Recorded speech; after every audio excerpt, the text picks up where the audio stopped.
சற்று முன் கிடைக்கப்பெற்ற மிக மிக முக்கியமான செய்தி ஒன்று வெளியாகியிருக்கு.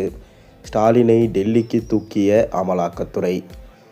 அதாவது நகராட்சி நிர்வாகத்துறையில் அதிகாரிகளின் நியமனத்திற்காக ரூபாய் 634 கோடி லஞ்சம் பெறப்பட்டிருக்கிறதா அமலாக்கத்துறை அனுப்பிய கடிதத்தின் அடிப்படையில் வழக்கு பதிவு செய்ய வேண்டும் என மதுரையை சேர்ந்த ஆதிநாராயணன் என்பவர் சென்னை உயர்நீதிமன்றத்தில் வழக்கு தொடர்ந்திருக்காரு. இந்த மனு மீது தமிழ்நாடு அரசு பதிலளிக்க சென்னை உயர்நீதிமன்றம் உத்தரவிட்டிருக்கு. அதேபோல தமிழ்நாட்டில் மணல் குவாரி முறைகேடு தொடர்பாகவும் அமலாக்கத்துறை தற்போது சென்னை உயர்நீதிமன்ற மதுரை கிளையில் மதுரையை சேர்ந்த ஆதிநாராயணன் என்பவர் தாக்கல் செய்துள்ள மனுவில் தமிழகத்தில் நகராட்சி நிர்வாகம் மற்றும் குடிநீர் வழங்கல் துறையில் 2024 to 26 ஆண்டுகளில் உதவி பொறியாளர்கள், இளநிலை பொறியாளர்கள், நகர திட்டமிடல் அலுவலர்கள், சுகாதார ஆய்வாளர்கள் என 2538 பணியிடங்கள் நிரப்பப்பட்டன.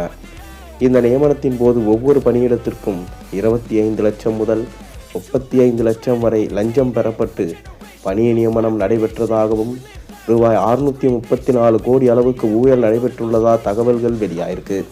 தமிழக நகராட்சி நிர்வாகம் மற்றும் குடிநீர் வழங்கல் துறை அமைச்சர் KN நேருவின் சகோதரர் ரவிச்சந்திரன் வீடுகளில் சமீபத்தில் அமலாக்கத்துறையினர் வங்கி மோசடி வழக்கு தொடர்பாக சோதனை நடத்தினர். அப்போது கிடைத்த ஆவணங்களின் அடிப்படையில் நகராட்சி நிர்வாகம் மற்றும் குடிநீர் வழங்கல் துறையில் பணி நியமனங்களில் 634 கோடி அளவுக்கு ஊழல் நடைபெற்றிருப்பதாகவும் இது தொடர்பாக வழக்கு பதிவு செய்து விசாரிக்குமாறும் தமிழக DGPக்கு அமலாக்கத்துறை 27/10/2025 அன்று கடிதம் அனுப்பியுள்ளது. இருப்பினும் இதுவரை DGP எந்த நடவடிக்கையும் எடுக்கவில்லை.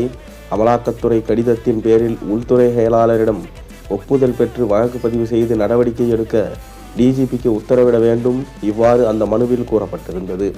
இந்த மனு சென்னை உயர்நீதிமன்ற நீதிபதிகள் அனிதா சம்பத், குமரப்பன் அமர்வில் விசாரணைக்கு வந்தது. அப்போது நீதிபதிகள் நகராட்சி நிர்வாகத்துறையில் பணி நியமனத்தில் முறைகேடு நடந்துள்ளதா, அதற்கான கடிதம் யார் எழுதியது, கடிதம் யாருக்கு எழுதியது, நீதிமன்றத்தில் தாக்கல் செய்துள்ள கடிதத்தில் இறுதியில் யாருடைய கையெழுத்தும் இல்லையே, இந்த ரகசிய அறிக்கை எப்படி மனுதாரருக்கு கிடைத்தது என கேள்வி எழுப்பினார். மேலும் தொடர்ந்து தமிழக அரசின் தலைமை வழக்கறிஞர் ஆஜராகி இந்த வழக்கின் மனுதாரர் சரித்திர பதிவேடு குற்றவாளி, இவர் மீது 27 வழக்குகள் உள்ளன. அதில் 3 கொலை வழக்குகள். இவருக்கு அமலாக்கத்துறை அரசுக்கு அனுப்பிய ரகசிய கடிதம் எவ்வாறு கிடைத்தது என்பது விசாரணை நடத்த வேண்டும். மேலும் சரித்திர பதிவேடு குற்றவாளி தாக்கல் செய்த பொதுநல வழக்கை விசாரணைக்கு ஏற்றுக்கொள்ள முடியாது என சொல்லியிருந்தாங்க.